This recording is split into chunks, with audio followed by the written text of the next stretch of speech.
All right. That's how I always start my intros. All right. Amen. What's up, guys? Yeah. What's up? What's up? What's going on, man? Hey.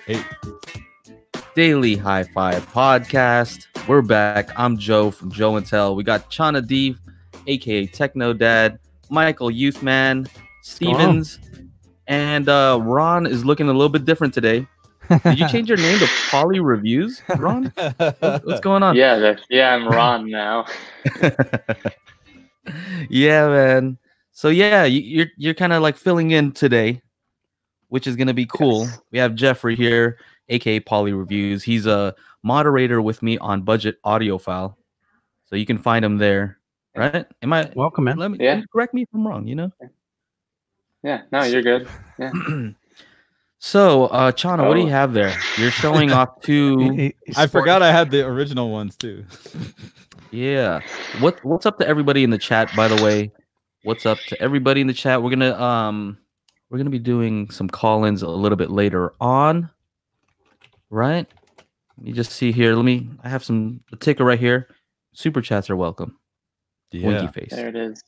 If you want our attention, if it starts getting crazy in the chat and we can't answer everybody's questions, you know how to get our attention. Chana's attention for sure. Super Yeah, chat. Chana hears that That ching. green. He's like, oh, Yeah. what's up with that? So what's going on? What's new? What's What's new with you guys? Tell me what's going on. I've been doing cheer stuff with my daughters, man. So over the weekend, I've been busy doing that, doing some family time. But prior to that, and even today, finished up the Martin Logan motion review. Super pumped about that, man. That is a kick butt system, man. And Chana, he's got some Martin Logans, and he's kind of digging those. He's got the next tier above the ones that I've got in for a review. I've got the motion series, and Chana, you have the electrostats. Yeah, the electro motion, I think they call it. Okay. Yep. So they're bad to the bone, man. I mean, I think they I believe it. literally they hit a home run with this setup. So it's pretty dope. Definitely Cool. been enjoying my time with that. Chana, what are you doing? Well, I went to NAMM last month, and every time I go and I'm around a bunch of creative music people, it makes me want to stop doing everything else and just make music. So, not that that's going to happen. But, That's dangerous, man. No, I know. So I ended up buying 3 new pieces for the studio. So I've been clearing out my live table over here with my Moogs and other synthesizers, and I got 3 things I put up on eBay today. And I got the studio clean. Not as many wires hanging around. But yeah, that's pretty much it. Sounds productive. Yeah. What's up, Jeffrey? What up? Not What do you got much. going on, buddy? Nothing new, really. Unfortunately, no new equipment or anything like that. I've got those Kanto Tux. I already did the review on Reddit. I should be coming out with a video review pretty soon. I actually just bought a hard drive, so I have somewhere to store my reviews because I've only got the one right now. But I should be doing that pretty soon. Yeah, well, It'll add up- it's it'll good add to up have quick. you, bro. It's good to have you. You're a youngster. You're a Thanks. younger dude, and Yeah. and because of that, as you know, when we met in person, I'm just gonna clown on you all the time. That's all right. that's how I am. With everybody equally. That's the way I Yeah. show my love That's to funny. you guys. So yeah, man. I've been out. I was in Minnesota. I was telling you guys, my grandfather passed away, so they asked me to go and speak. So I did that, Mhm. and it was great. I got to mess around with my uncle's system over there, and actually my cousin's husband, he watches a lot of my videos, and I was mentioning you, Chana, and he's like, "Oh yeah, the black dude." I was like, "Yeah, that guy." I'm pretty sure. Yeah, that guy.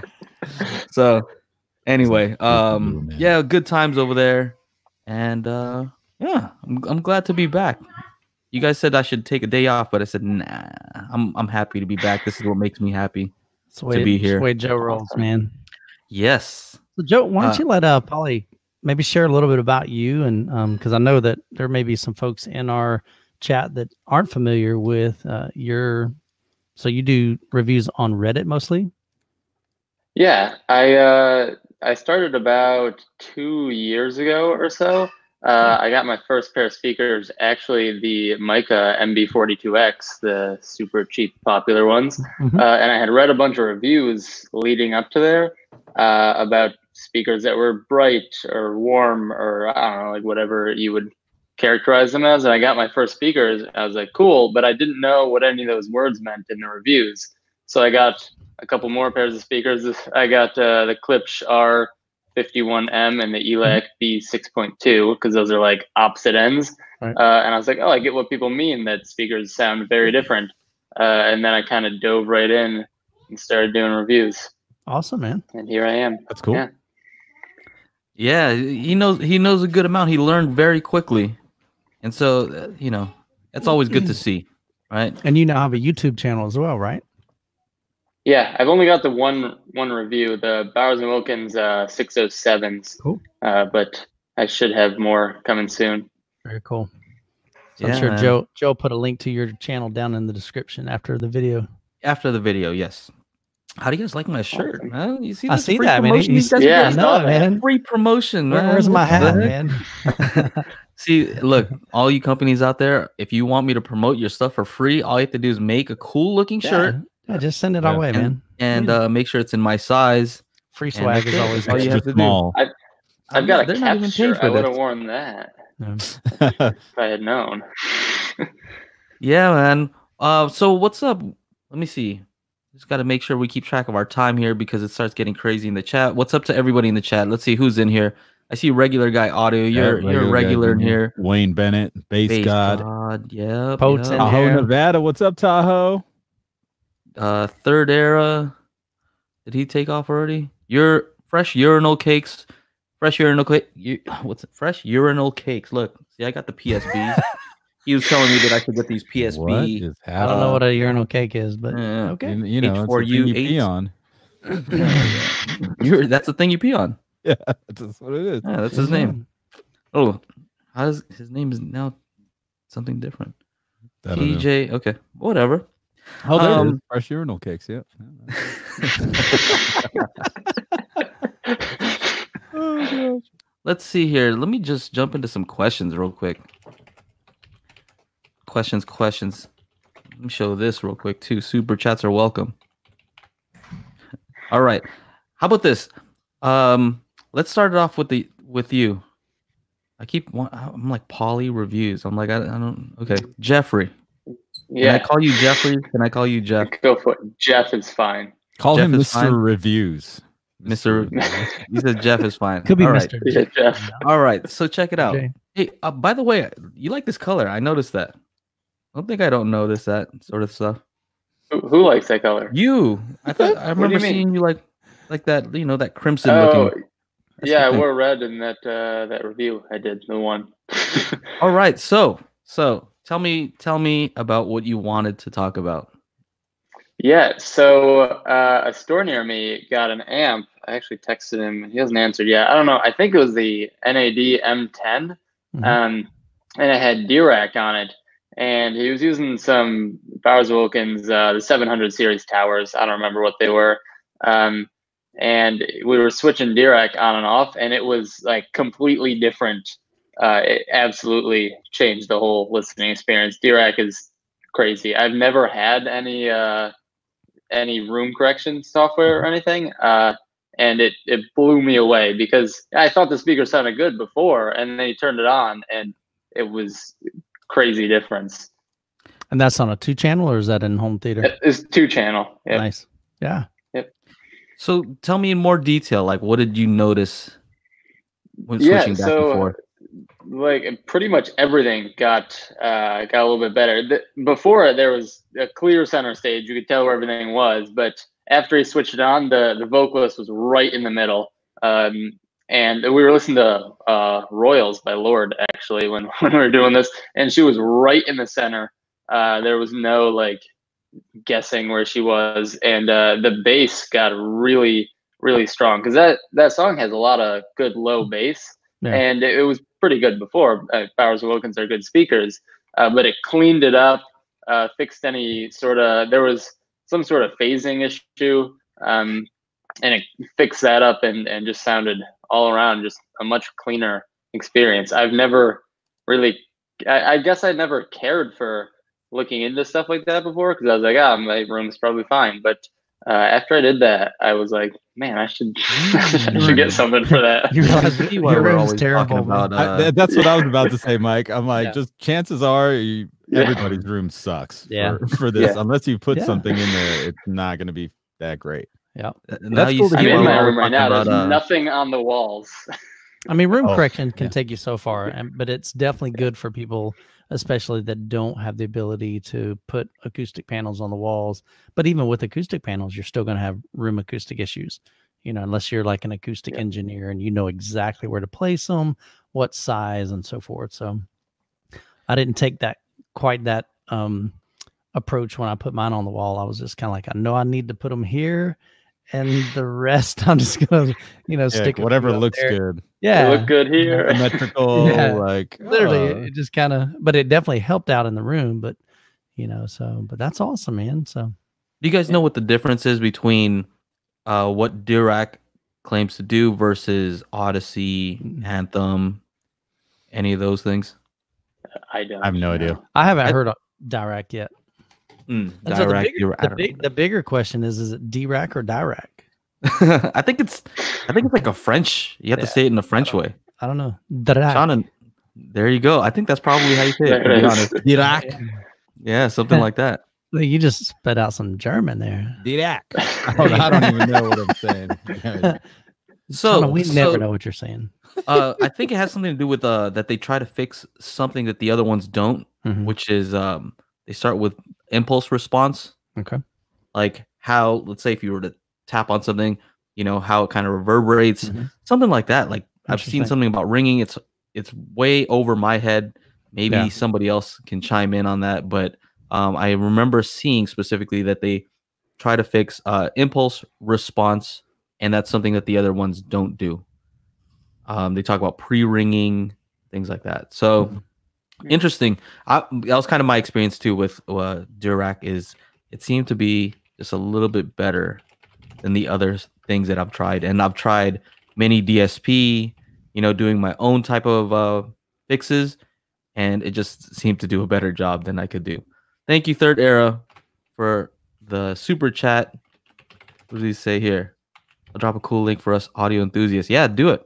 Oh, do it. I think one thing, like I know from my experience out of all the AVRs I've had in-house, Anthem room correction is by far the best out of the ones I've heard. But I'm still waiting to check out Dirac. Yeah. And See, Anthem was okay. The AARC was okay in my room. I wasn't like as impressed in my setup. And I even worked with the guys at they sent you a new file, didn't they? Yeah. So I sent them what's kind of cool about the way that AARC works is, since you work off your computer, you actually save a file. And so you could save one file as a preset. You can make some tweaks to it, save another file, and you can load those files anytime, kind of similar like REW does. But so I was able to take that, tell them, hey, here's what I'm hearing or what I feel like I'm missing. I sent them the file. They made some tweaks. It helped out a little bit, but it kind of like sucked the life out of the bottom end of mine. I remember you saying, So that was, and again, that was just my room, my acoustics. And so I definitely. And you've got a full on like dedicated theater room. Yeah. Yeah. I have a hodgepodgey, like angled mess. So maybe that might actually be better though. Who knows? Yeah, no, it might be better for that. Yeah. Well, I definitely want to try that NAD T778. Oh, I think we all need to get one. Yeah, let's all of us just send us all one. Just we need 4 of them. Get them in the actually get 5, man. Send Polly one.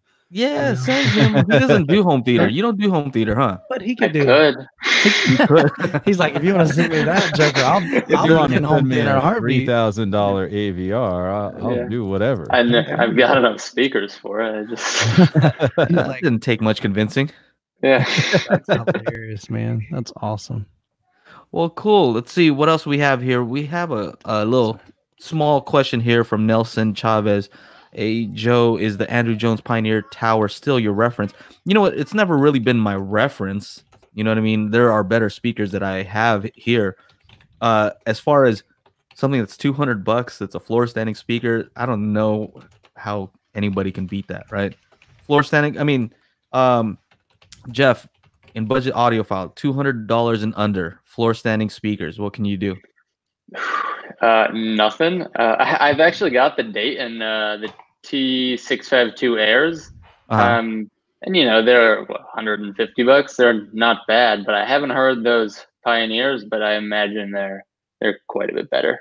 Have you heard the BS22LRs? No.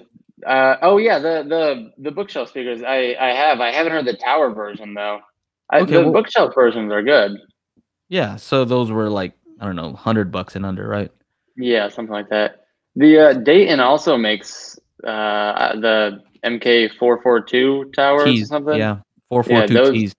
Yeah, those look like they could be decent if they're anything like the bookshelf speaker. But in that price range, people always ask, "Oh, I'm looking for towers under $300." Like there's not a lot of options.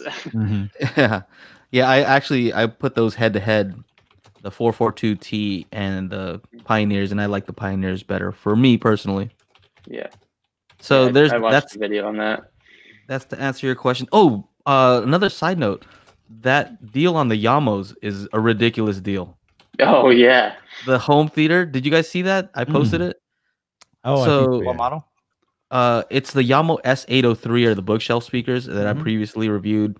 Yeah. There was a lot of buzz around them when they first came out, and they were $199 when they first came out, right? And everybody's like, man, these are ridiculous for $199. Right. Now, let me get this off the screen.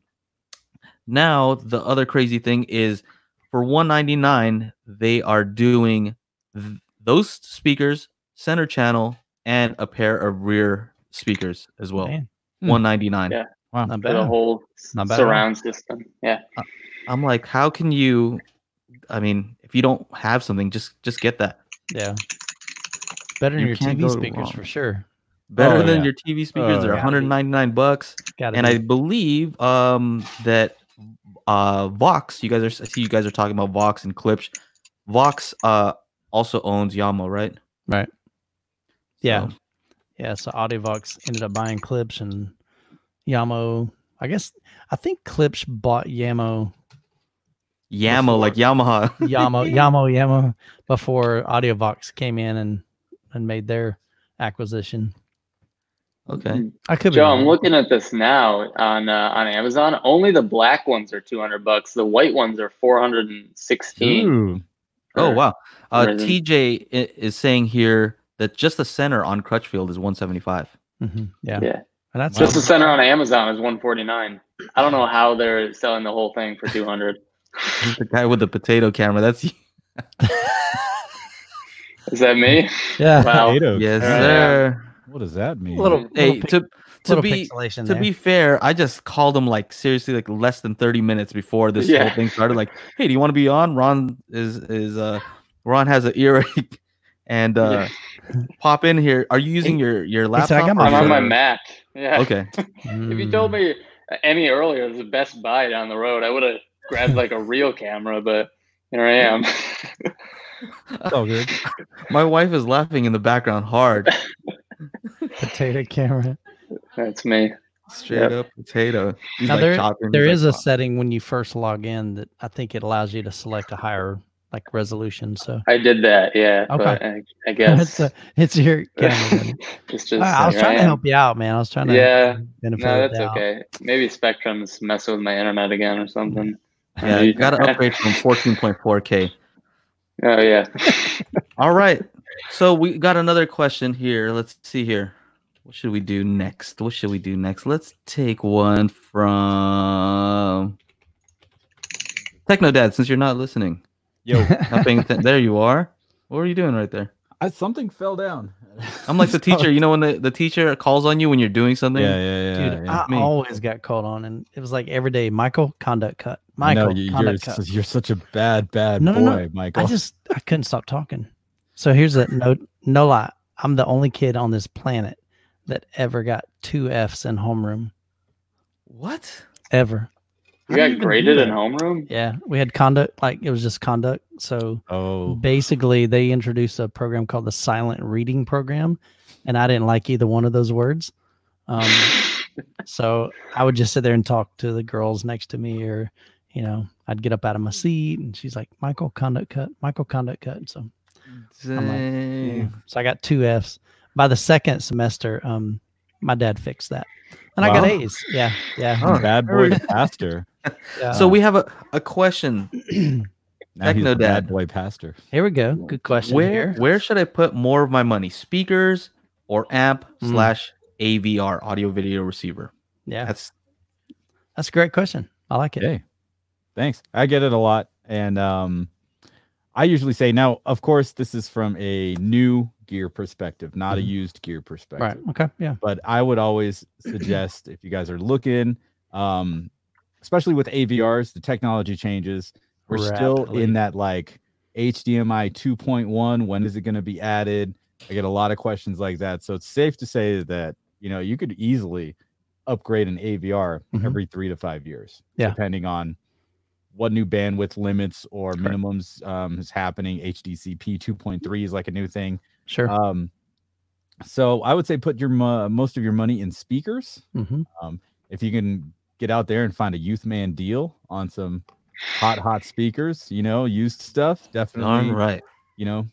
Do what you can, because the technology is going to change in an AVR. Not so much of an amplifier, but Joe and I noticed a lot more 2-channel amplifiers are adding HDMI ARC, so that you can plug in your TV and have whatever streaming apps you're using coming out your 2-channel system. Yeah. I think I'm 100% on that. I'd buy speakers before, or invest in more in my speakers than I would in an AVR, and even on the used market, if you are buying used, you can get away with buying 1 or 2 years old and save some money on the AVR side if you don't have to have that latest, greatest technology. But definitely the speakers aren't going to change, for the most part. I've got speakers that I'm rocking that are from 1980, and that's my main speakers in my home theater. The La Scalas. Yeah. I'm jealous. So, yeah, absolutely. I 100% agree with that. What would you say, Jeffrey? So my speakers aren't as expensive as my amplifier. Actually, my amp is much more expensive. But if I were getting into it now, I would not do it that way. I would spend more on the speakers than the amp. All right. Right. Yeah, I think I would agree with everyone. Speakers first. We came up with that ratio last time that I've heard other people say, which is twice as much on your speakers as your amplifier. I think it's a good rule of thumb. Yeah, I could see that. It's a good place to start. Which kind of leads to my question. Your question is kind of the same as mine, Chana. Copycat. Because I was about to say, Chana copied you. Yes. No, he copied me. My question went first. Here's my question, and there's a reason why I had this. Old speakers and old amps, when do I know to upgrade them? So it's kind of the same question, right? Sort of. Similar. So the reason I came up with this question is because I visited my uncle over there in Minnesota. He has a 2-channel setup upstairs. They have they have a basement down there too, right? Basement, he has a like a home theater setup, right? And so I'm looking at all the components, and he's a cardiologist. He has money, you know what I mean? He can buy a few things here and there, but he kind of waits for me to let him know, what he should do. And so upstairs, I don't know if you saw the picture that I posted on Instagram, but it's these old Klipsch KG 2.5s. Have you heard of those? Yep. I had the 3.2s and the 1.2s. Are you serious? Yeah. Everybody seems like I posted. I'm like, nobody knows what these are. Empty. Everybody commented. Yeah. AF. The KGs. Yeah, the KG series were decent. Have you seen those? The MTMs, Klipsch MTMs? Yeah, there was a pair on Facebook Marketplace near me a while ago. Everybody seems to know about them except me. Jeez. All right. So anyway, I saw them. They look cool. The other thing that you appreciate when you look at something like an older speaker like that is it's real wood, oiled walnut. You know what I mean? Yep. Instead of some of the stuff, we're just happy if the veneer is you know, the thin piece of veneer. Right. If that's real wood, you're just If it you're looks happy decent, already. You you're know like, what I yes, mean? I got Yeah. a 1/16 of an inch, man. I'm excited. Yes, it's I got so- a sliver of wood. yeah. I'm happy when the vinyl looks realistic and has texture. You know what I mean? So anyway, he had one of those upstairs, and I kind of hooked him up with just like a small class D amp, just because he wanted to keep it on all the time, because he wants to talk to his Amazon Echo, right, and be able to just give it commands and say play this, and then my aunt can use it. You know, it's just super easy. And we didn't want to set up an amp like a class AB amp that would get hot, that would be on all the time, 24/7. So, you know, we made some sacrifices. We got him a class D amp, you know what I mean? And they run it fine. You know, they're in a pretty big room and they sound good there. But the thing is, I wouldn't upgrade those speakers. Like, I was impressed with those speakers. I thought they sounded really good, right? Yeah. But downstairs, so Chana, you're gonna like this one. Downstairs in the basement, he just upgraded his TV from like an older, I forgot what it was, but it was 1080, right, to a new 4K Sony. Is like 900 something. I don't know the exact model number. Do you know which one I'm talking about? 950G, Something like that. new one. It was nice, right? Not OLED, but it looked good. Anyway, we're kind of browsing through, and his system, I got him some ELAC speakers last time I was there, of course, and his amplifier was an old Harman Kardon AVR, right? Now, you can imagine, you can see where there's an issue, right? Because he was using a Amazon Fire Stick going into the Harman Kardon HDMI to brand new 4K TV. This Harman Kardon's like an old like. Oh yeah, so he's not getting the old. 4K or the HDR. Yeah, exactly.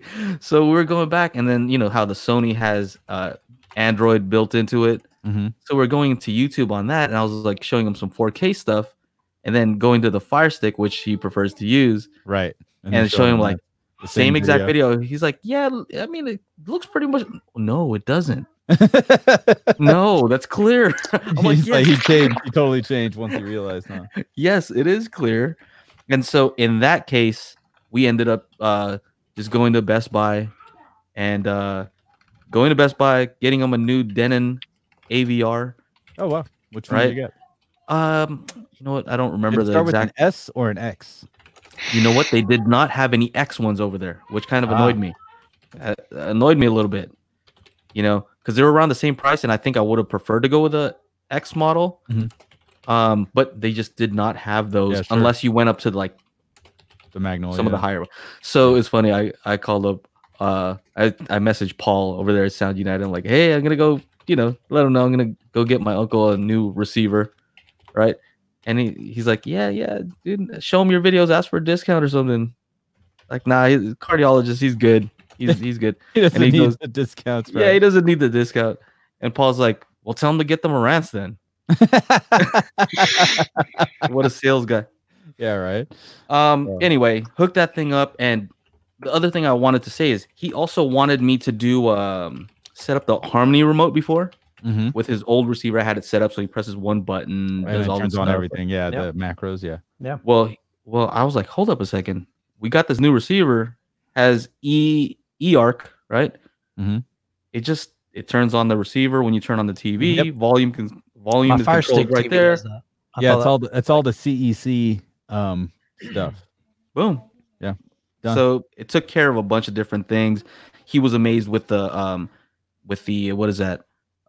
Odyssey, what that was able to do down there. So anyway, my point being, long story long, I guess, is that speakers upstairs, good. No need to change those, right? But downstairs, old receivers, you know, when it comes to the video stuff, you kind of need to keep those up to date. Yeah, it's a shame. But did you turn on enhanced mode on the Denon so 4K HDR pass through happens, or does he have any 4K devices? Bro, I watched a Techno Dad channel. Are you crazy? He was going. Are you crazy? He was going through your tutorial. Bro, I went to the Denon, and then I chose this part that says right there, you know, 4K, and then it says, you know, you have to change that mode if you want to get 4K. Yeah, enhanced. All right, I also had to do it on the TV, I think. Yep. Right? I had to On do the it on Sony, yeah. TV. Yeah. Anyway, check out Techno Dad's channel if you don't know how to do that yet. He's got some If you have alright the new stuff. stuff and you're still watching in non 1080. HDR. Man, I plugged in the new 4K player, this Panasonic UB420, which is their lower end model. And it wasn't giving me Atmos like right out of the gate. So I had to like go in and mess around with the settings and stuff. And those kinds of things kind of annoyed the crap out of me and everyone else that buys it because they're just like, why is this not happening? I'm looking at the Denon and it's just saying stereo. Here's the weird part though. I wonder how many people buy something like that and they don't even know that they're missing out. They just think they saw the sticker on there, Dolby Atmos. They bought a TV, Dolby Atmos, and they've got an old school RCA yellow video cable going to it, and they're going, man, I'm getting 4K. No, you're not. What happens if they were to just turn that on by default? I don't see anything. Would something not work? Chana? What do you mean? If they just left that enhanced as default, would something not work? You just wouldn't. Yeah, you wouldn't be getting 4K HDR.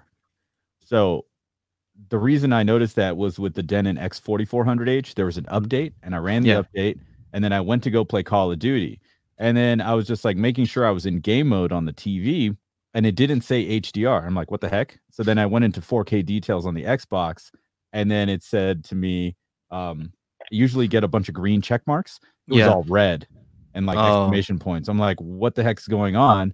And so I plugged in the Xbox to the TV, and then I got green check marks again. Like, something's wrong with the Denon, and that's how I troubleshoot. Take take path of least resistance, and then figure out what's going on. So then I just poked around I found it myself. I didn't email anybody. I was just like, oh, let's go into HDMI setup. Oh, what is this? 4K enhanced mode. This is new. So I turned it on, and then everything was good. Why don't they just leave it on by default though? That's what I don't understand. So apparently there's an issue with there can be an issue, and this is why they do it on the TVs too. There can be an issue with older items that don't support 4K. Like I have a DirecTV box, which is 1080p. So that could cause an issue with it being in enhanced mode. But I don't know. I've never experienced it. One more follow-up question. So when on the Sony, so you have Sony TVs, right? Yep. If I watch something that's 4K HDR on YouTube, right? That type of 4K HDR, am I supposed to see something on the screen? You know what?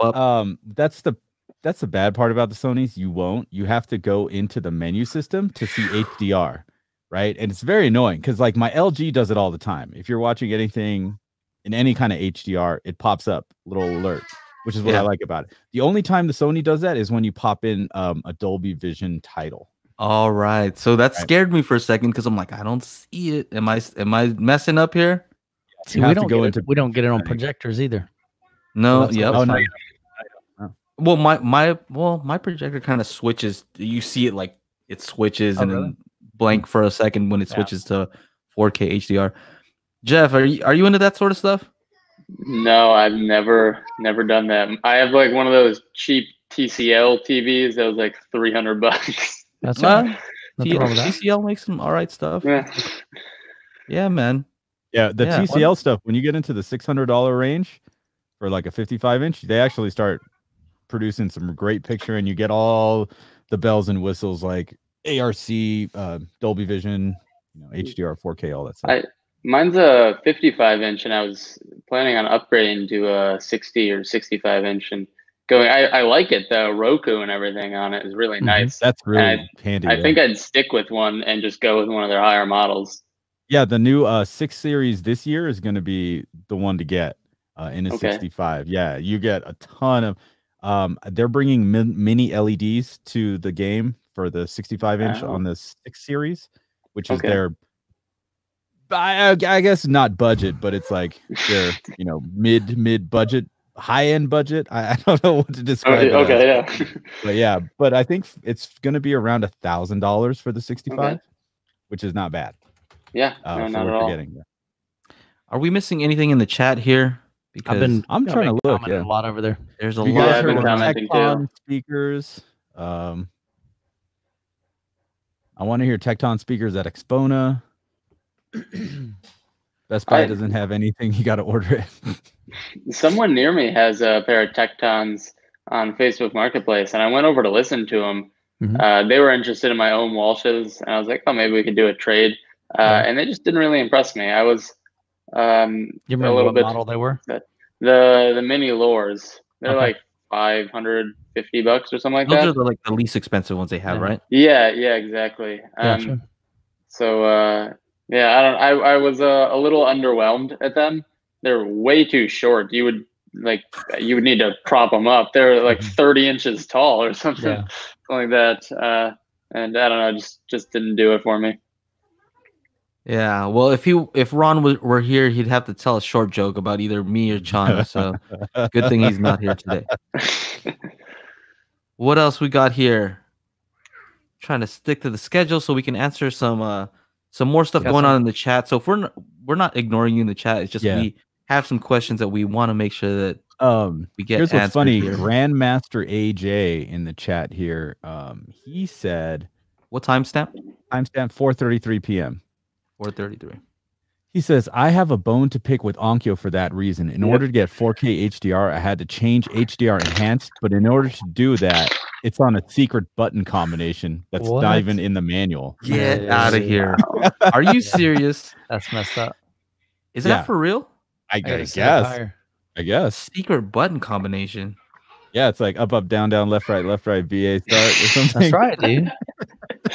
There it is. I saw a guy just beat Mario World in 4 minutes and 53 seconds like yesterday. I don't know why it popped up on my feed. I'm like, where did that come up? Funny. Old school. So let's see what else we got here. Let's see. All right. How about this one? Let me get this super chats out of here. Up, down, left, right to get HDR enhanced. That's awesome. What are the top 3 characteristics of a speaker that you look for? Youth man? Yeah. So that was kind of my thought is, what are the top 3 things, do you, when you're buying a speaker, what do you look for? I think for me, clarity and detail is huge for me. And I guess that comes from the first set of speakers I ever bought. Well, first home theater system I ever bought was a Polk Audio system. And it was kind of like in their middle tier. It was the RT800s. And so they sounded great, but they had a soft dome tweeter and they didn't have a lot of detail in them. And I always loved them. I thought they sounded good, sounded great. And then I bought a pair of clip speakers and there was just so much more detail. And I just reviewed the Martin Logan Motion series and I heard that same detail and I like that a lot. So to me, the more like if we can pull out the intricacies on especially music or movies, when I'm hearing those subtleties, I don't know why that just excites me. When I hear, just small, subtle things, you know what I mean? I don't want a speaker to sound like it's kind of veiled, like there's a cloth that's been draped over the top of it. And certain speakers have that. They're really, really laid back. And my ears don't prefer a super, super laid back kind of sound. So I think to me, clarity. The other one is, I don't even know how to best describe it, but I always refer to it as presence. And what I mean by that is there are certain speakers that do a really good job. I guess the easiest way I can explain it is almost providing like this wraparound sound around your head. There are certain speakers that they just come right at you. Like you feel like you're just listening to the speaker out in front of you and it's like very directional. And then there's other speakers that just do a really good job at providing this kind of wraparound presence, and enveloping sound, so to speak. And I don't know if you want to call that sound stage or if you want to call that imaging or whatever, but there's certain speakers that do it well and certain speakers that they're just not that great at it. So that's 2. So presence and detail. Clarity. Yeah. Okay. Well, we said top 3, but it's okay. Yeah. What else? You have one more, I'm sure. I like a speaker that moves me. You know what I'm saying? So it kind of invokes some emotion within inside of me, whether I'm listening to a female vocalist and I don't know. They're just what spec do you think that refers to that sense of like, something that would move you? What is the spec on the spec sheet that that tells you that. Yeah, how do you even quantify that? There isn't You know one. what I mean? It's like, what makes a speaker magical? You know, I don't know. Interesting. I heard a phrase I went to the Florida audio show, and we went in this room, and the guy that was demoing the speakers, he gave a little clip, and then he paused it, and he asked these two guys in the front, he's like, now what did you hear there? And it was almost like they were trying to just make stuff up. Like, I mean, seriously, I'm dead serious. And if they're watching this podcast, I'm sorry. That's Pauly in his reviews right there. But he was like, Oh. he was like, yeah, there was sparkle with that one. I'm like, sparkle. Okay. Is he talking about the top end detailed tweeter? I don't know. But then his buddy, like, he's like, now what do you think? And he's like, yeah, like the sparkle, like what he was saying. I was just like, and then the other guy's like, yeah, they're a little bit dark. They're like, yeah, that's you. Like, no, that actually doesn't go together, guys. Randy here says bass is a must. So here's a question, follow-up question, Michael. Yeah. Is you said a speaker that moves you. Mm-hmm. Can the speaker move you without having bass? Yeah. I mean, I want a full sound. Like, I've yet to find, for the most part, a bookshelf speaker that moved me, you know, by itself. I don't think bass is the predominant factor in moving me. I think you can have some great mid-range that can move you. You know, I think you can have a detailed top end that can move you. But, you know, I think bass is part of that, but I don't think bass is the determining factor, because you can always, you know, supplement that bottom end with a subwoofer. Well, some bass can move those speakers off your wall. That's for sure. Yeah. Mm-hmm. Yeah. Now, I've had bass move my internal organs around. Whoa. I mean, when you got 418s, you know, that's quite a bit of pressurization. Oh. That's why we got a bath. That's why we got a bathroom right outside the. I'm good. Oh, man, that's funny. The comments are pretty funny. Why did okay? Yeah, I noticed it. It cleared up. Shauna, what do you think about what? 3 characteristics of a speaker that you look for. Ooh. I was answering people. I literally just about spit my water out, Shauna. That would have been funny. Hey, and I noticed I noticed Pauly's video quality just. Yeah, it looks good. Yeah, it looks really good. No, now you can see me. I'm so sorry. Yeah. I want to do that. You're all good. You know, it's a tough one. Like, if you're looking at a spec sheet, like, you know, none of that can like translate. Definitely bass, transparency, and imaging. Okay, so transparency, what do you mean by that? Transparency, that's like being able to hear. It's I guess clarity. Transparency is like the term we use in like mixing. And that's being able to hear all the layers in a mix for a song. Awesome. Okay, right, cool. And to hear if it's actually like, if there's enough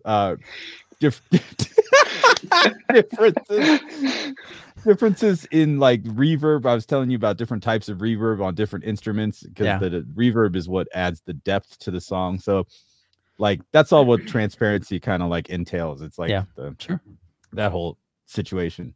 That's what I look for. And then I you know, as far as buying speakers or picking speakers, you really need to listen to them to see if you like them. And to add to like what Mike was saying about the story about I've seen that shit like all the time, and it's just was so funny, annoying. Man. I was like, I walked out. Did you hear? What in the world did I totally just? Different. There's some sparkle up there, you know, along with the pop and sizzle. Well, the thing is, like, when you're mixing, those are the kinds of words, you know, like it's a little too much sizzle over here. So yeah, you would probably, you know, pull down like 12K a little bit, somewhere in that 12 to 14K range. So referring to the top end. Right, referring to the top, like sizzle, like imagine like a steak sizzling on like a flat iron, you know, like that's you know, which is probably you know, a good like quick hi-hat pattern or something like that. So like, you know, we use these words in mixing a lot because like, you know, the thump or the what was it the other day, Joe? You're like, honk. Well, that Honk. Honk. He's like, well, honk doesn't sound A little too bit honky. appealing. Little honky. So yeah, I mean, you know, it's to each their own. People hear things differently, and Yeah. some people just can't hear shit. So, Jeff, what are 3 characteristics that you look for in a speaker? Ooh, so at first I want to talk about how we mentioned the spec sheet earlier and how that it's hard to quantify what moves you. Some of my favorite speakers are my overnight sensations. If you look at a spec sheet, they should be really bad.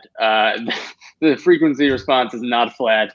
They don't have a lot of bass. They don't have dynamics. But for some reason, those are what I have on my desk most of the time, just because I like them. That's as simple as that. I don't know what it is about it. So top 3 things that I look for, I guess that it moves me is number 1. And then behind that, I guess clarity is pretty important. I've got Magnepans in my main setup because I test a lot of different equipment, and those are pretty revealing. So the clarity on those is fantastic. If I throw a different amp in there, I just got the shit Vidar amp recently for review, and I swapped that out. And it's really cool being able to hear that it's different. It doesn't make that much of a difference, like almost none.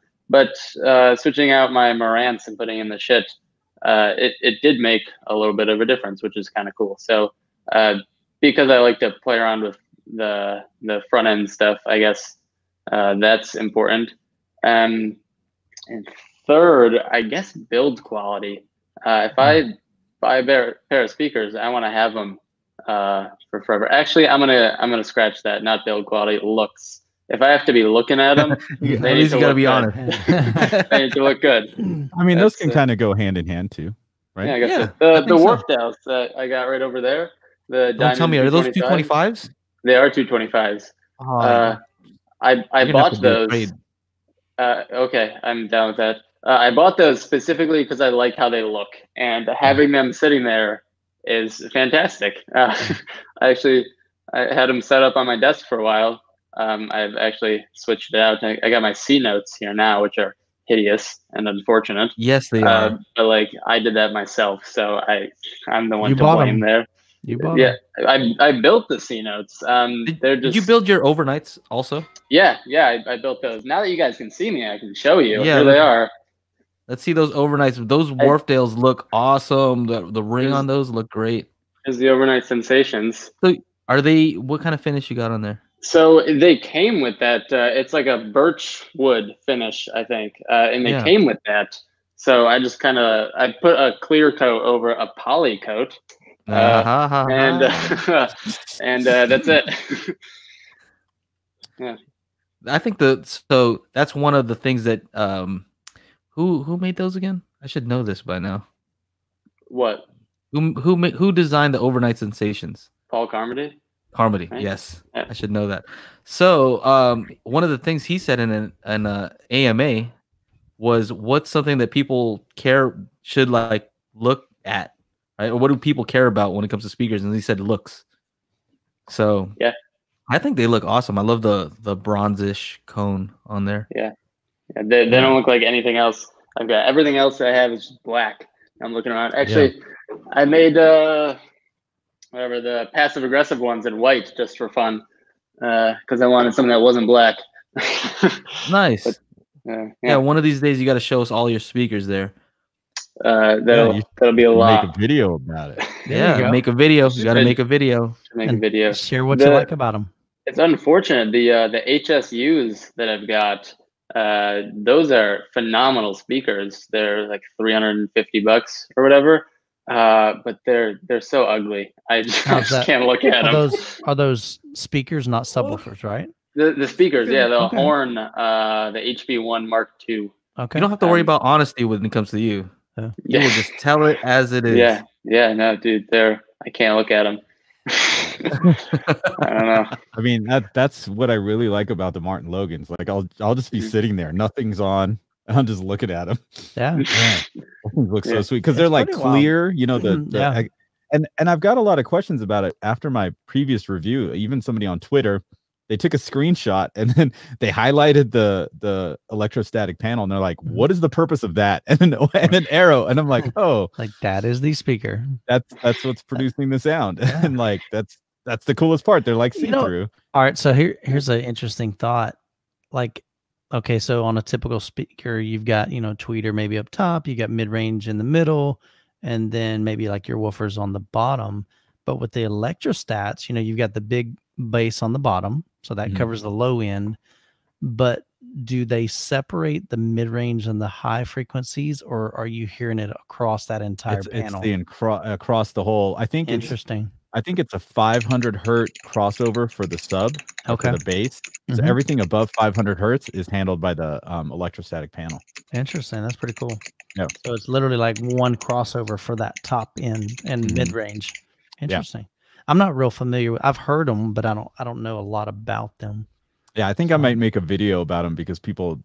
Somebody else was like, "What is that metal part on the top?" I'm like, metal part? Question mark. What is that? Here's what you need to do: get a block of cheese and just start rubbing it on there, and say, "Guys, I found the best use for this speaker, man." So real quick, I don't think I got a chance to answer this. What are the top 3 characteristics of a speaker? Okay.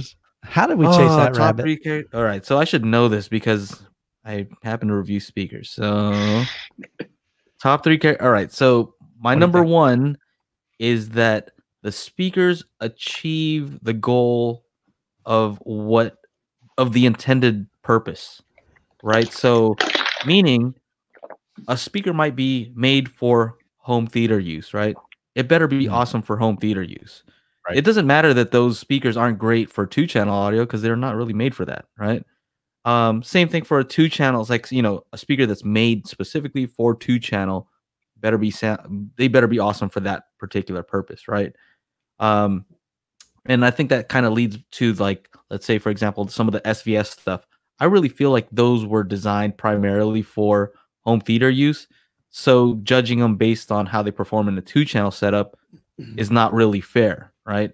In a home theater, they're awesome, right? And so that's what I mean. I think they should serve the intended purpose. Right? So let's say if you have an inexpensive speaker that's supposed, like Mica RB42, right? It's supposed to be a small speaker that has like a stupid amount of bass for the size, right? They do it, and they do it extremely well. There it is. It does that extremely well. Now, am I going to say, hey, that thing doesn't look, it's not the best looking speaker and it doesn't play super loud? Well, yeah, that's not really what it was designed to do. So that's number 1, that it does what it was designed to do, right? And I kind of want to touch on some of the stuff that you said, Michael, about what was it like clarity and presence. And it's interesting. I think that those are things that you definitely can show on a graph, right? So clarity. So I don't know if you can see these. I finally got a pair of Klipsch speakers. Finally, the RP600Ms. Sure. And I measured these, right? Did my frequency response test, and like they extend easily. Like, a lot of times 20 kilohertz, starts to drop down. Or which way am I going? This way. Yeah. Starts to drop down, right? These are just like 20, like that was easy going. Easy. And that's the difference between something, let's say, that's bright, where it might like start going like this, and then 20 starts dropping off. So it has that hump, which doesn't sound great. Like a lot of times, like, oh, that's a bright speaker. Sure. Even though that speaker might not even extend out far, right? It's kind of like a boomy speaker, right?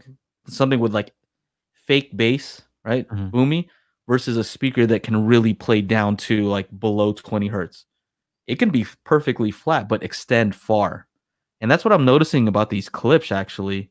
I'm going to save it for my full review, but they seem to extend out on the top end, right? So maybe that's part of it. I think what you're saying about it enveloping you may have something to do with like the dispersion pattern. You're used to horns a lot of times, and so that's going to have something that's going to be maybe a little bit wider, maybe more reflections, which kind of makes it seem like it's coming from behind you too. So I did notice that about these two. What else? So I would say that I'll kind of count that as my two. The third, I would say I look for bass, right? I do feel that if it doesn't have bass, yeah, we're not gonna get along. Shit.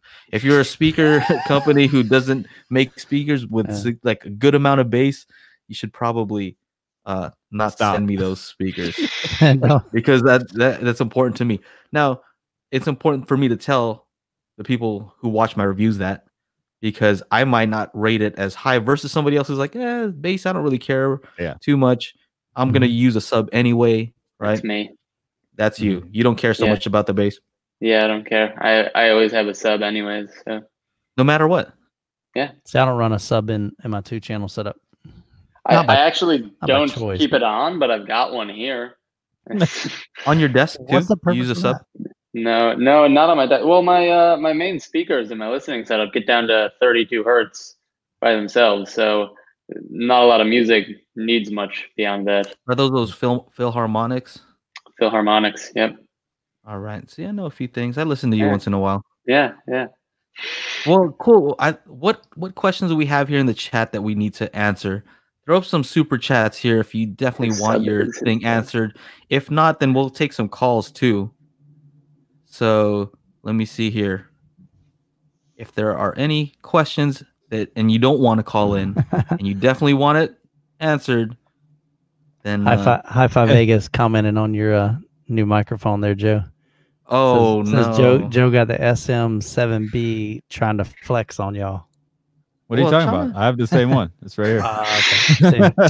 Look at there. See, they're both flexing. Phil DePill said a good treble and mid-range is a nice set of pajamas and a good pillow, and the bass is the blanket that brings it all together. Wow. That's a good way to describe that. I like it. I like that, yeah. That was a little up in the chat. I don't know exactly. That was cool. All right. Well, shall we take a call then? I'll throw up the banner if anybody wants to give us a call. Let's do it. Let's do that. Take the super chats out. I just thought that was funny that you could do it as a ticker. Yeah, is that new? It's hilarious. Super chats are welcome. All right, so let me see. Make sure I'm set up here to take a call. Yeah, so if you have a question, if you want to just call in and talk to us, if you want to harass Jeff over here since it's his first time, thanks. Yeah, he's got it under control. He's an East Coast guy. He can handle anything that you throw at him. I hope so. Don't worry about that.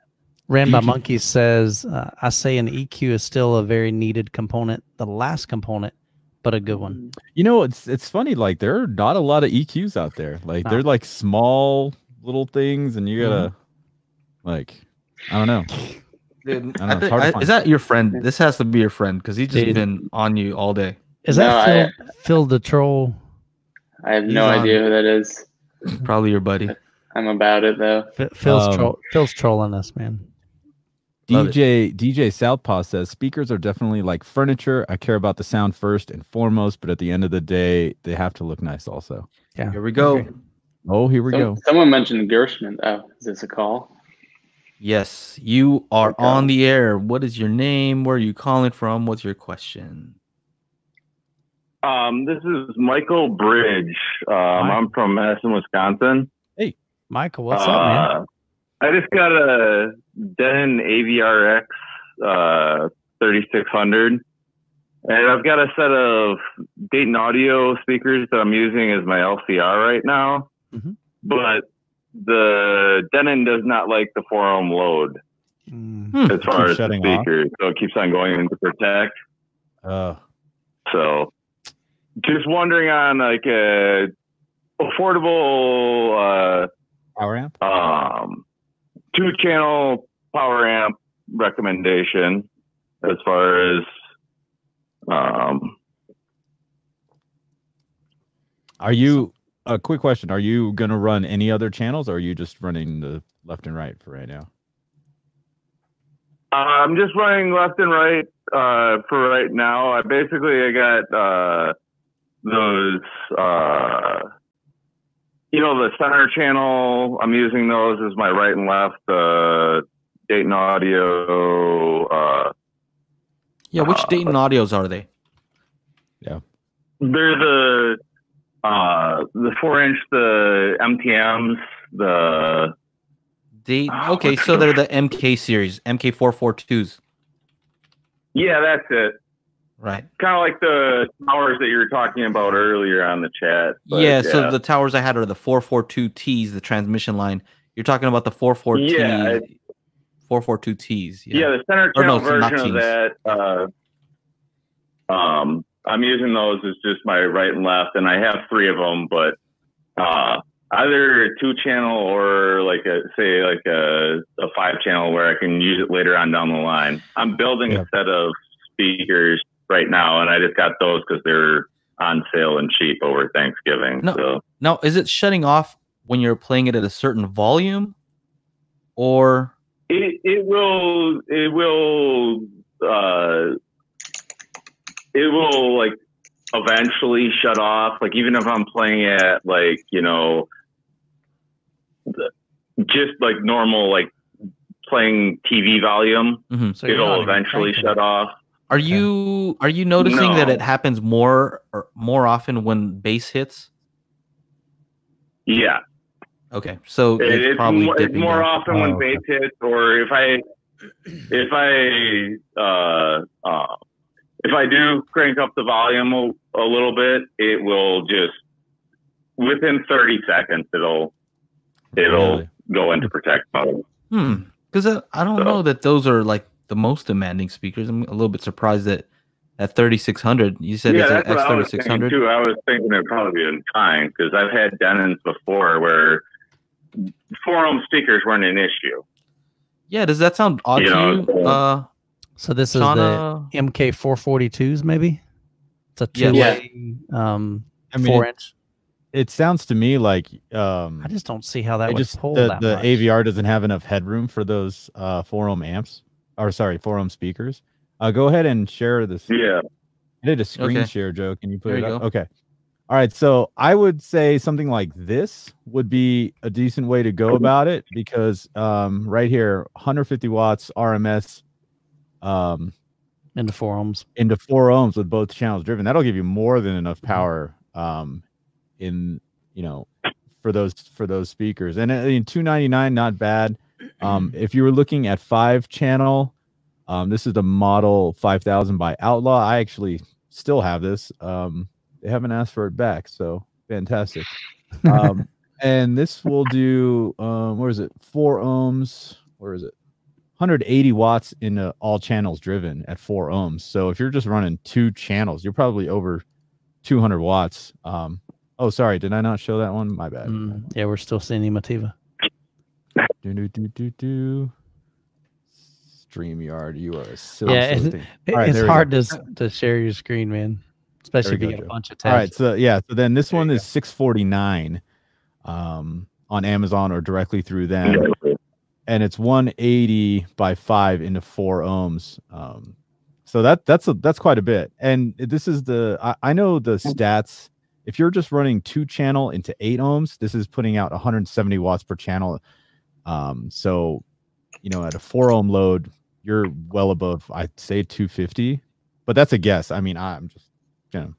Hey, Michael. So for the speakers that I'm running right now that are the 4-ohm load, it'll be way more than anything I need with those small speakers. Yeah. And then basically my plan is to eventually just use that for my main center stage once I get my speakers built, which are going to be, and I'll probably just end up either selling those 4-ohm speakers or getting another small 2-channel amplifier and putting them in the rear. What kind of cable are you using? What kind of speaker cable are you using? Like 14 gauge, just your normal like zip cord type stuff. Okay. It's decent gauge. It's not anything special. Because you need to run a cable that's at least $10,000. No, no, I'm just kidding. I'm just kidding. No. One of the comments here is just to check your connections, because a lot of times you might have a strand of cable. Is it a banana on the one end or just bare wire? I tried connecting it 4 different ways. Okay. So I tried different. I got 2 different styles of banana plugs. I tried connecting it that way. Tried doing it bare wire, and it seems to do the same thing. Yeah, so I don't think it's a connection issue. It just seems a little bit surprising to me. That's Michael. Here's another thing that I would recommend doing. Do you have any other non-4 ohm speakers that you can try? At the moment, right now, I got rid of most of my other speakers, and I'm building a set of speakers. So I've got no way to really test a good way to test it. I'm just looking at those speakers. My dad online. has to. I would say maybe try this. See if you can try it maybe one at a time and see if it's one particular speaker. You know, it might not do it because it might kind of swap them around and try them one at a time to see if when you're turning up one of them, it's more likely to do it. I don't know. It just seems kind of odd to me. I don't see how a receiver would struggle with, because you're only running how many speakers right now? Just 2? I've got left, right, and center is what I was running. 3. Yeah.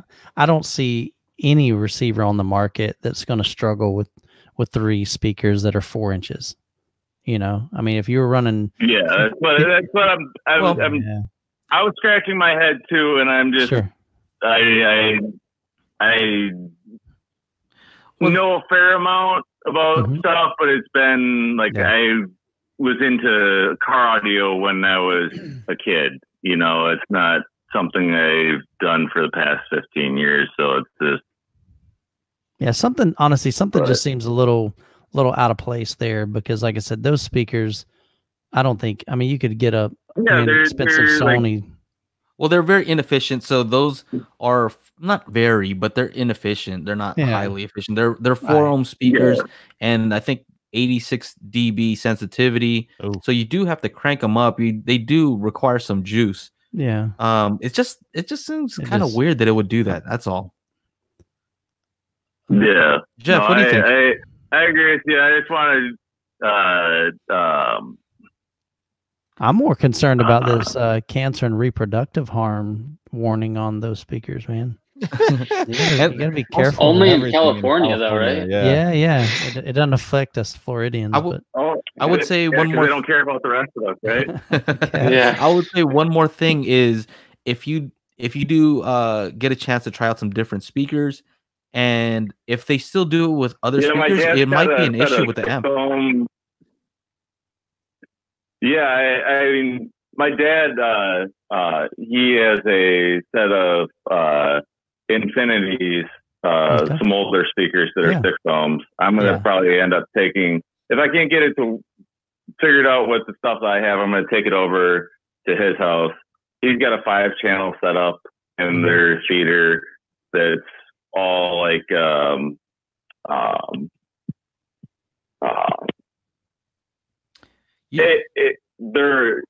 I know those speakers work, and it's known good speakers and stuff, and if it does the same thing with that, then I think the receiver's defective possibly.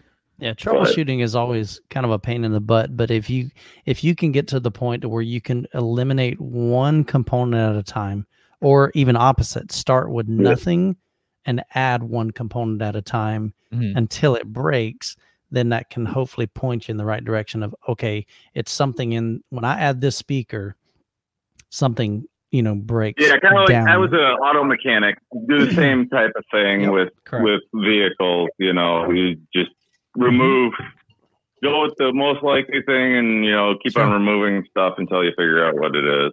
Well, hopefully we're of some help. You know what? Before you go, I would just say call up the guys over there at Just Audio Repair.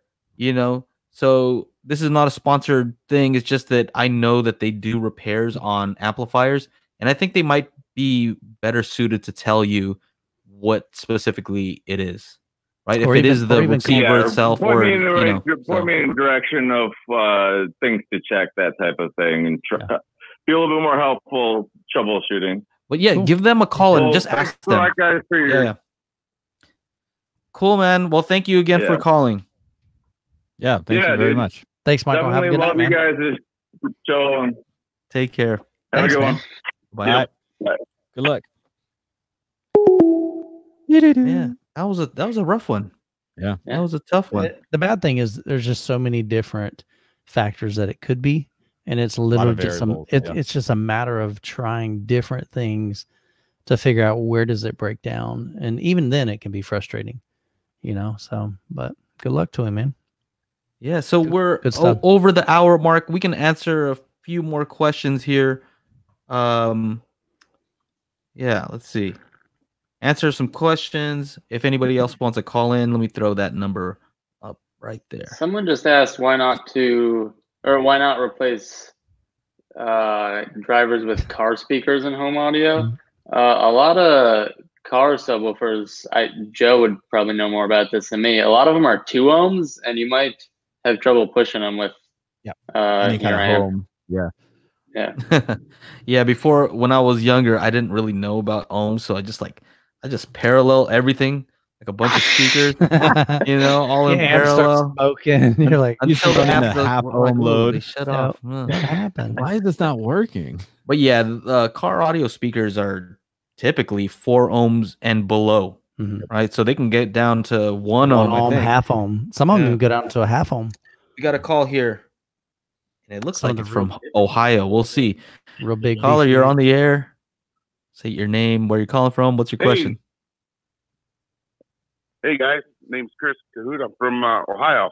Yeah. Hey, Chris, what's up, man? Thanks for calling in. What's your question? I wanted to say hi to you guys. I've been watching you since you all pretty much started. Awesome. Oh, cool. So just wanted to say, give you guys a shout out. Appreciate I did it, have man. one little simple question. Go ahead. Ready. My question is, I have a 2,800 cubic foot room. Okay. I have 2 SB 2000 Pro subwoofers. Okay. All right. So the new ones. Okay. Yeah, they're I think it's a little weak. What do you guys recommend for that size room? Well, real quick, you said 2,800 cubic feet. What is the in So square what's feet? the dimensions of your room? feet. Yeah, give Or me even- a cubic even feet. Even so the I know. dimensions, like what's how Height, big is your? like, yeah. It's 24 foot long, 14 and a half feet wide, and 10 foot tall. Okay. Okay, so that's a big room. Yeah. Yeah. Almost like my living room. Almost. Yeah. The big boy room.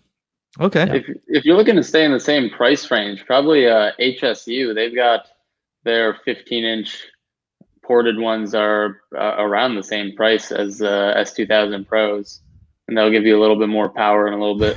I don't know if more power, but it'll be a little bit bigger. Basically. Yeah. Phil's on a roll. Okay. He said, "Isn't that a big ass room?" It's like pretty it's a big. It's a big room. So Yeah. where do you have these subs? Yeah. They're about a quarter of the way in from each sidewall. In. Okay. What happens Yeah, when they're like if near you- the not walls? in the center. So they're What happens when they're in the I got a corners? 14 foot. I have the SBS Ultra Towers between the sub and the wall itself, Okay. so I can get a little bit wider sound stage for everybody in the room, because I kind of got a couch against one wall, Mhm. a couch against the other wall, and then my 2 listening chairs 15 feet away from the front wall. Oh, you So got you beat, Chana. Oh man. Got you beat. He's got 15 the feet ends away. on the ends. Okay. So it's 15 foot to the, to the screen. So I have an 85-inch Sony 950G in the center, and then the equipment underneath that, and then a sub on either side of the equipment, but not quite, it's kind of far apart, 85-inch TV, and then the towers on the side. It sounds like a good setup there, right? Yeah. I think could you put the subs along the sidewall?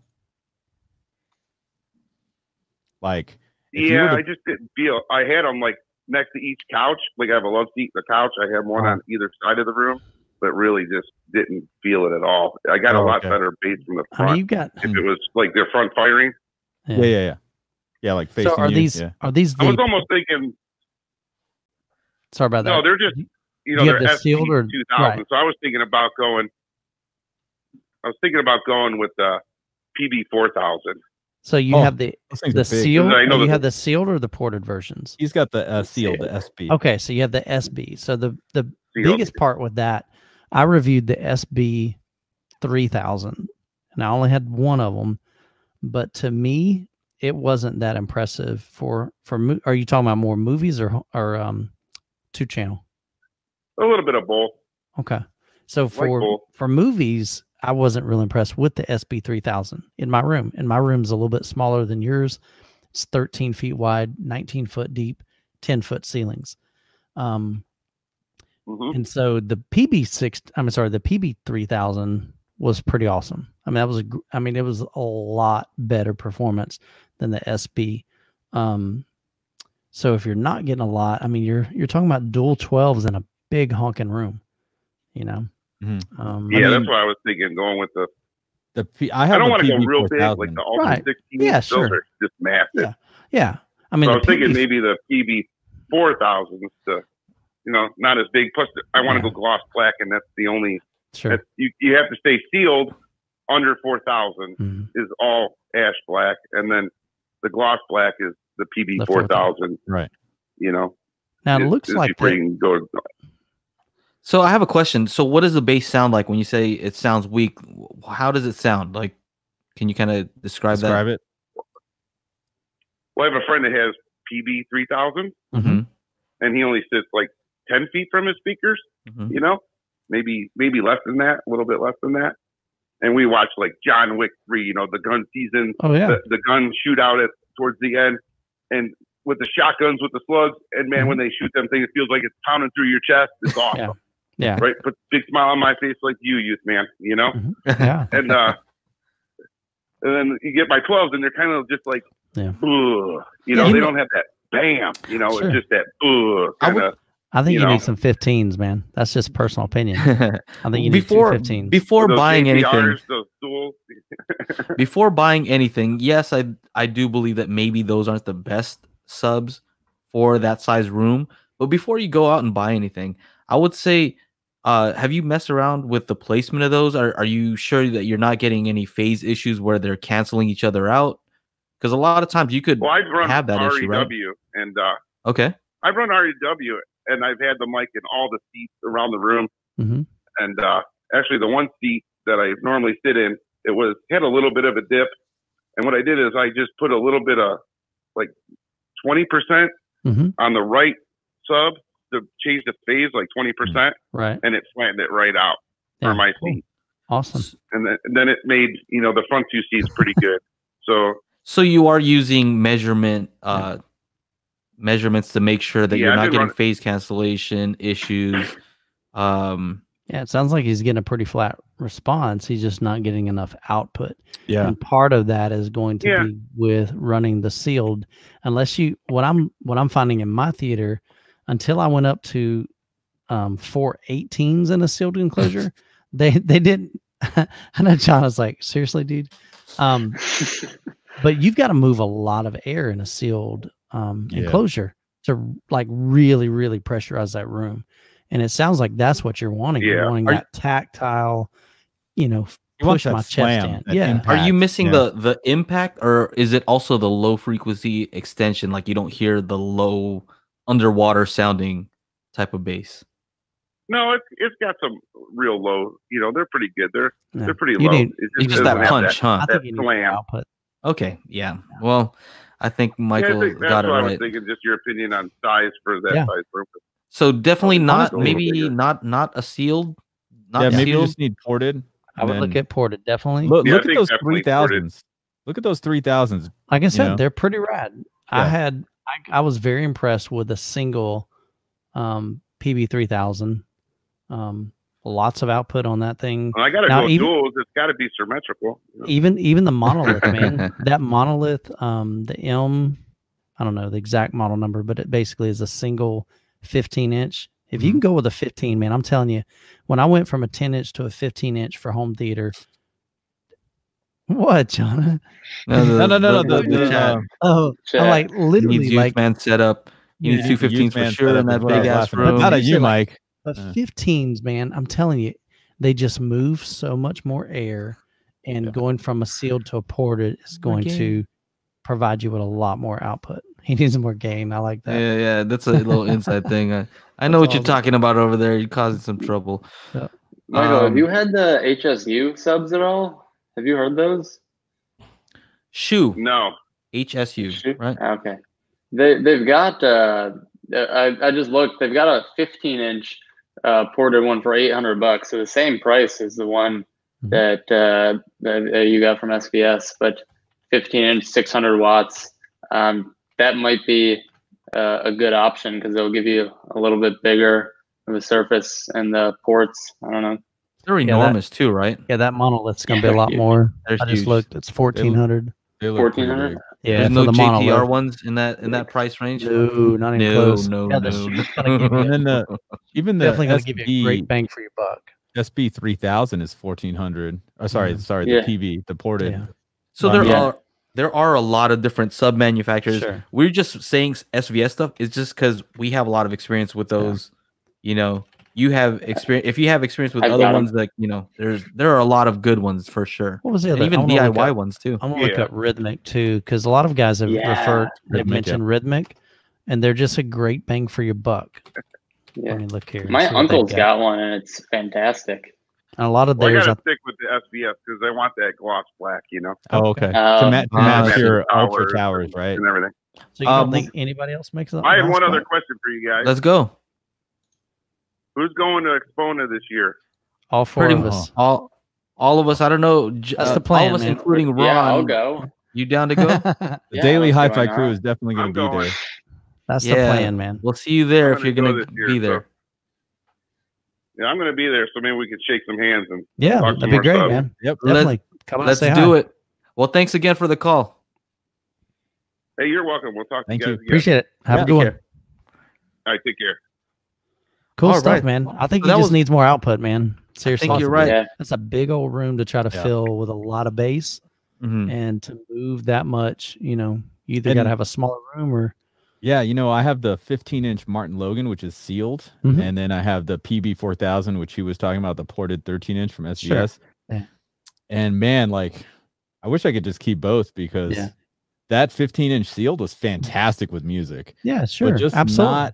not that greatest, for home theater stuff. Like I felt A Quiet Place or I was gonna say I think Jeff, you usually recommend the $99 Pioneer subs, right?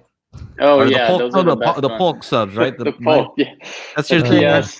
We used to blow those at Circuit City, man. They were so bad. That's your favorite sub. We would blow them all the time, so we'd put them up against the Velodyne and just stomp all over it. So one of my cousins has one. It's kind of embarrassing. Yeah, they're great. Paul, I just wanted to say thank you. There's a $10 super chat there. He says, love the content from all of you, and the live help is awesome. You know what? This is all fun, man. Yeah. So thank you guys for the support. We get to just go here and talk about speakers. We just get to hang out, man. Are you enjoying this, Jeff? This is your first time doing this? This is fantastic. I'd do this every day if I could. Hey, Jeff, here's all right, a little, you're hired. here's a little tip. You can do this every day. Oh, wow. There it is. So bust it out, man. Yes, sir. You can do this every day on your channel, every single day, man. I could, yeah. Well, cool, guys. Got one video. That's all right. Keep on going, Jeff. I just want to say thank you again. Yeah, man. For thanks being for joining on here us. and especially last minute. Good to see you again. Last time, yeah, you too. June or something. Yeah, dude, my phone broke and I don't have your number anymore. We'll get nobody it to calls. Well, he'll just we'll put it up right here. We'll just put Chana's number right on the screen. right on the screen right here. All right, you could put his 800 number up there. Chana's the only one that's do. Well, I guess Joe's got one too. Jeff's channel is Poly Reviews, right? Yeah, Poly Reviews. Yeah, Poly was asking Reviews about on it YouTube. Right very bottom. Well, make sure to check him out. Make sure to check out Chana Techno Dad on YouTube and Michael Youthman Stevens. You can find him on there as well. You know where I'm at. I'm right here. And that's it. If you want to check this out, audio version, it's at, hold on a second, anchor.fm/daily-hfi. HiFi. Anyway, that's it. Take care, guys. Later, guys. Have a good evening. Bye.